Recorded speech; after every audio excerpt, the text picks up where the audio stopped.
আমার বাচ্চাটাকে একটু ধরুন তো, ধরুন ধরুন ধরুন। আরে তোর মা একটাও ছেলে সন্তান জন্ম দিতে পারে।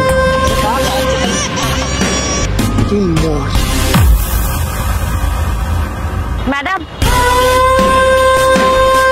আমার বাচ্চাটাকে একটু ধরুন তো, ধরুন ধরুন ধরুন। আরে আমি ওর জন্য এক্ষুনি খাবার কিনে নিয়ে আসছি। আরে শুনুন, আরে আপনি কোথায় যাচ্ছেন? শুনুন, আরে শুনুন।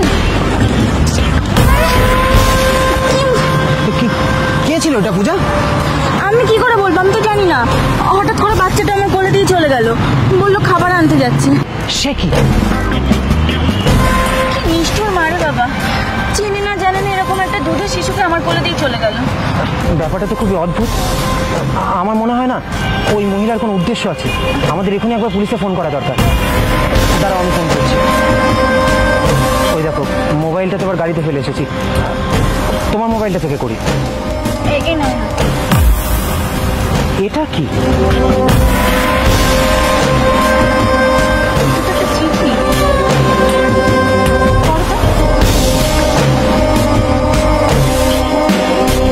এই বাচ্চাটা মেয়ে।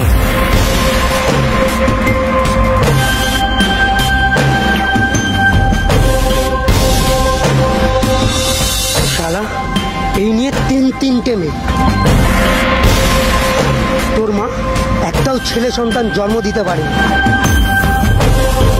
তাই তোর জায়গা এখানে।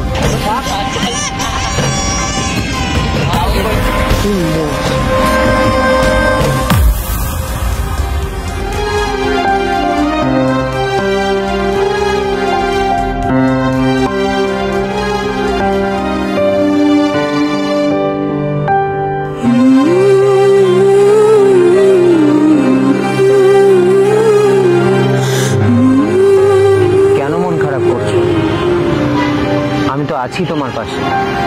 আমি আর পারছি না, বিয়ের এতগুলো বছর কেটে গেছে, অথচ মা হওয়ার যে কি অনুভূতি, কি সুখ, সেটা আমি আজও বুঝতে পারলাম না।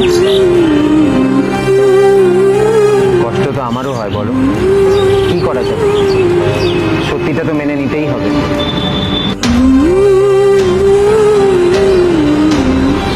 আচ্ছা, আমরা তো একটা বাচ্চা অ্যাডপ্ট করতে পারি, বলো? পারি তো।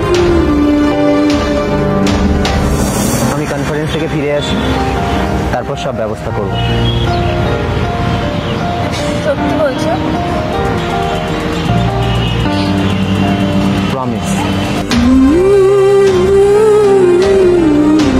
এবার আমরা বাড়ি যাই।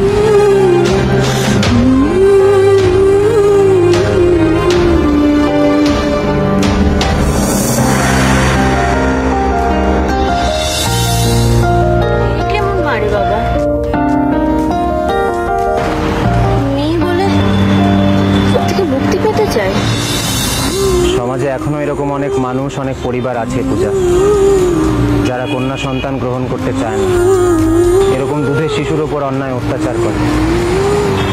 কিন্তু এটা তো পাপ, এই পাপের শাস্তি একদিন ওর মা ঠিকই পাবে। সে যাই হোক, এখন আমরা এই বাচ্চাটাকে নিয়ে কি করব? আমরা বরং একটা কাজ করি, আমরা পুলিশে দিই ওকে, তারপর পুলিশ যা করার করবে। না, পুলিশে কেন দেবে? এমনিতেই ওর মা এই বাচ্চাটাকে রাখতে চায় না। পুলিশে দিলে পুলিশ তো কোনো অনাথ আশ্রমে দিয়ে দেবে বাচ্চাটাকে। তার থেকে ও বরং আমাদের কাছেই থাকুক না।